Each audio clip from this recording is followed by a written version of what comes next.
Hey, journal freaks, how's it going?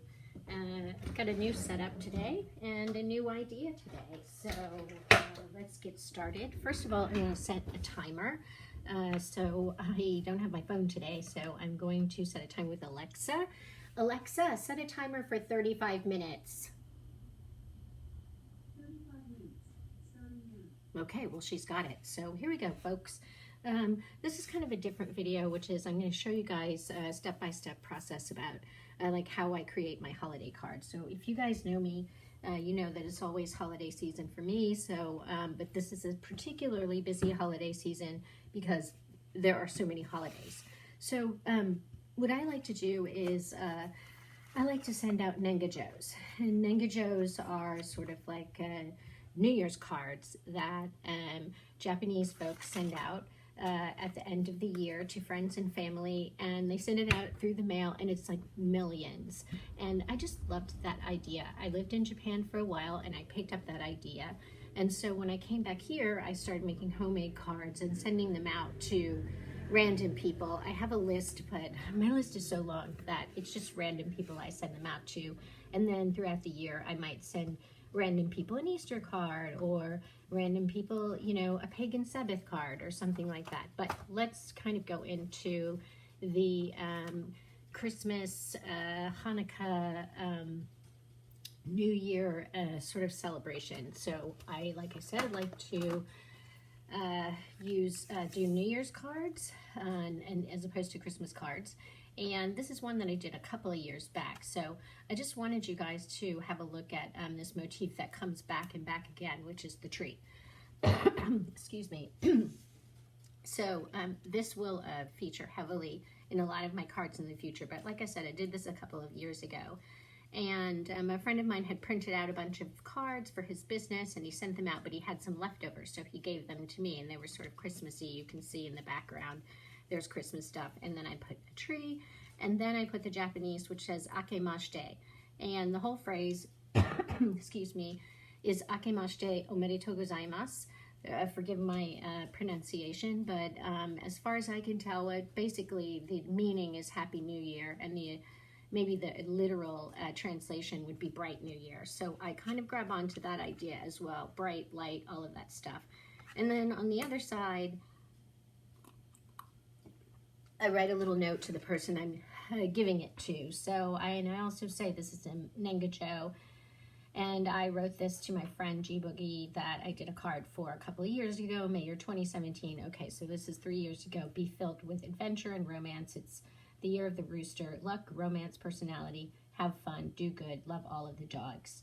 Hugs and kisses, Patrick and Danita. So hearts, you know, there's like these themes are going to come back over and over again. So anyway, I've finished with this design, so there are no more of this design. I think I might have some tucked away somewhere, but there's no more of those, I think. So anyway, this design I did in last year and the year before. So if this is 2017, this is 2018, 2019, and these are just some watercolors, and this is not what I'll be making this time, but I just wanted to show you guys. This is how easy they are. If you want to make holiday cards, all I do is cut this out of hard cardstock. You can get it any place.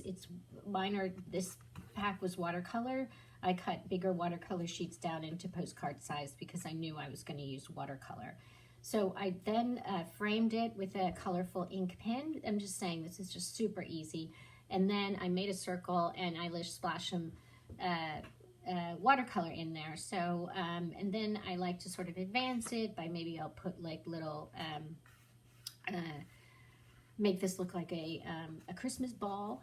So that's kind of, this can be the earth, and you can make a message about the earth or the Christmas ball. So these are super easy to make. Here's the tree version that I did, and remember I told you that the tree features heavily. So then I just kind of broke it down into this simple thing, and kind of what I did is I made a triangle with water and a little dot down here with water, and then I splashed the color in, and the color kind of moved around within the water, and then after it dried, then I drew in these things. I don't remember at what step I drew in the border, but the border always makes it look nice. Here's another tree design, which will feature in this year's design. I love it. Another thing that I like to do is you just take your paintbrush and you dip it into color, and then you just tap it and you get these little things. So if you ever wanted me to show you how to make these particular watercolor ones, just let me know in the comments and I'll make a video about this, but keep going. Okay, so then I kind of advanced it where I put some words along the tree, beauty, well-being, joy, and joyful, joy, bounty, joyful bounty. This is like a star and some Christmas ornaments or tree ornaments. So again, joyful bounty, humanity, peace and love. Oh, and on this side, I put a sticker, which is our return address sticker. I probably shouldn't have shown that, but I'll black that out. And these are just some that I was, you know, sort of still making. So I probably will send some of these out this year just because here they are and waste not, want not. So, but these are a different style than the ones that I did this year, for this year. And that style is here. So you'll notice that there's stamped trees and there's hearts. And then there's this message, may goodness and light follow you all the days of your life. So the process of creating this design, oh, and if you look on the back, it's got this postcard stamped, and then I've got my address again, which I'll have to blank out. So how I do this every year is I doodle or just kind of mess around in my sketchbook, and at the same time I am thinking about,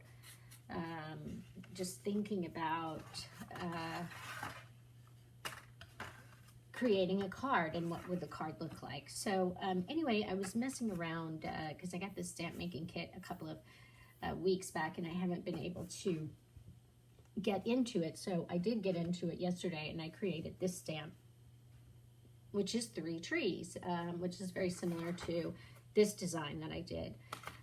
So I really like this. It was very pleasing, and I stamped it out and I thought, yeah, I can work with this. I mean, I still have, you know, I'm not a stamp maker, you guys, so you know, please, I'm just kind of like trying to put it all together and understand it myself. So I'm hoping that all this helps you.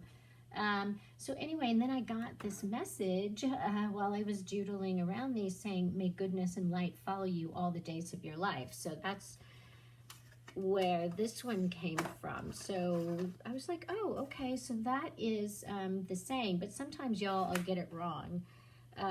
Sometimes I will definitely get it wrong because the higher power is, you know, obviously trying to talk to us all the time, and there's a lot of static, you know, especially our self-deprecating static. So sometimes I get it wrong, but this time I thought it was pretty close and close enough to write it on the card. May goodness and light follow you all the days of your life. So I made up this one and this one. It didn't feel so right at the time, you know, like, and then so I started messing around with it. She said, goodness and light shall follow you all the days of your life, meaning the goddess, but it's a bit too, you know, obtuse, I guess. Like, people are not going to get it. It's too private. So I'm like, okay, what can I do? I do love this. So I kept messing around with it and messing around with it, and I came up with this one. Let goodness and light follow you all the days of your life. And I really loved that. So then I just started stamping around and started using, oh shoot, did I put that pen away? I did. Started using this pen, which is a paint pen, to make the little pom-poms on the top. You know, I don't know what that is. It could be a star or whatever. And also messing around with this stamp that I made. I didn't make the stars. The stars were some cutouts that I bought, but I put them on here to make it this 3-star thing. We always work in 3s, obviously. This one doesn't have the stars. I might stamp the stars on there, or it might be too much. This I used to stamp the moon. It's a bit big, but you know, it works. And oh, I could probably use this to stamp the moon as well. And then I created these tiny ones off of the offcut. The heart I really like to use as, you know, sort of, I like to use as a border. And then there are a couple of other tiny offcuts that I use as a border. And I'm going to try a couple of more today when I carry on with this for however long I have after this. And then on the back, I stamp this, which is this stamp, the postcard stamp that my very good friend Lisa gave me. Anyway, and then I'll we'll write out our address and whatnot, and a message and all of that. So this is kind of the first step. So I'm going to start going through this step, and I do this thing like editing. So I pull this card. Let's see, no, we don't have anything else in there. So I'll just move this over here. So I pull basically the first card, and I look at it, and I say, what does it need? Well, I have all this stuff on the back. I've signed it and everything, but what does it need? You know, I could stamp out a sun, or sorry, a moon. I love stamping out the moon. Should it be black? Should it be orange? If it's orange, it looks like the sun, doesn't it? So the moon, let's make it black.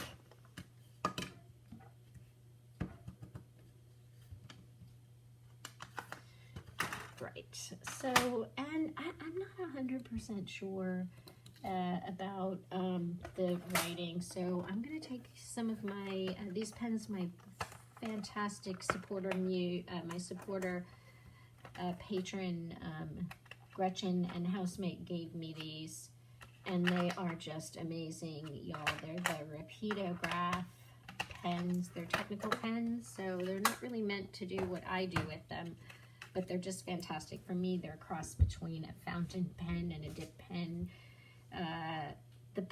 Not the problem, but the challenge of dip pens is that they take a long time to dry. These dry really fast. So what I wanted to do is, I just don't like how the text looks here, and when I don't like that, I'm going to try not to do the up top. Then I go back in and I sort of change it. So I'm going to do that now.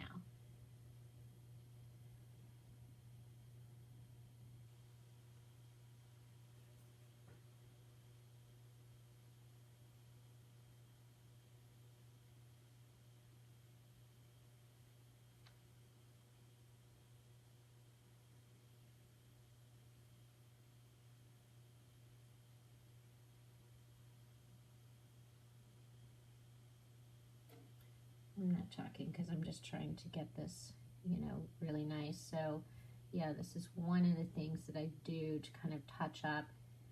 And I guess like you're maybe looking at this and thinking like, oh, I really don't have the time to do this. But honestly, I set aside time in December to do this because it really does help also yourself with the creative process. It gets you to the table. You have this deadline, whatever you impose, whatever deadline you impose. So I impose January 6th because that's 12th night. It's a very special holiday for me, being a Louisianan. So I really go out on I try to go out on these cards, and I also try to think about what this is saying.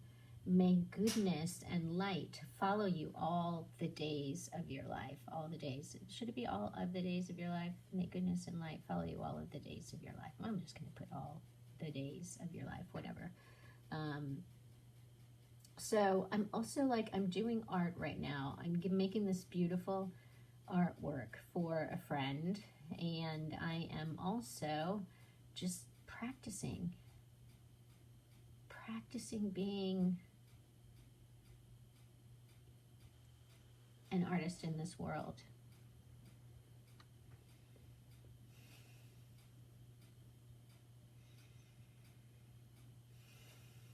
I have to make another video, you guys, of my journal, and I've just been having so much fun in it. I feel like this is getting like very messy right here, so I'm just gonna leave it. Like when it starts to freak me out a little bit, I think I've gone a little bit too far. But you know what? If I do, I can just cover it up with paint and try again. That's the great thing about this.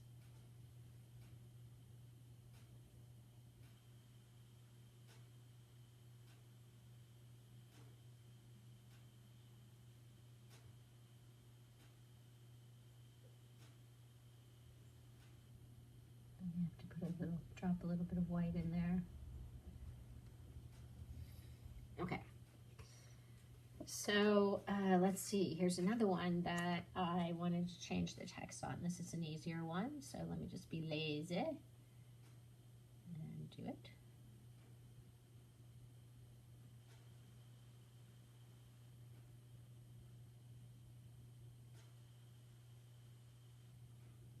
sometimes if you've got a poorly shaped letter, you can make it into something that is prettier and more pleasing to the eye and very, you know, sort of artistic if you want to. Any little embellishments make it more yours.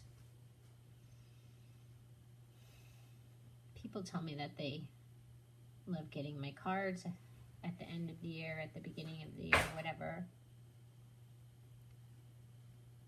because it's such a positive thing.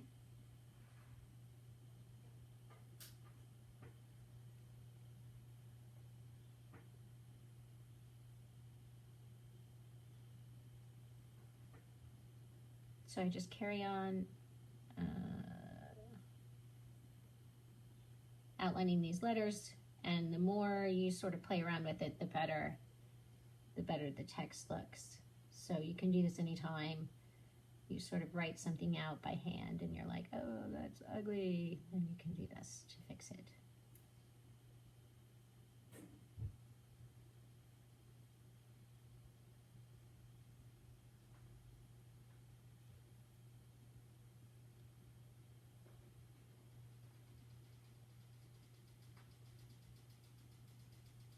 Okay, well, I think you get the idea. So if you have been creating cards and you have any advice, just go ahead and put that in the comments, and let's get a conversation going about these. But as I said, just love making these. It's very good for the head, and especially now during COVID, I think people, especially because we're probably going to go into a bigger lockdown, I think people will delight in getting these handmade objects. So please try it yourself. Put some pictures in the comment. I'm so excited to see what you guys come up with. And I'm going to turn off the camera now. And have a great day, Journal Freaks.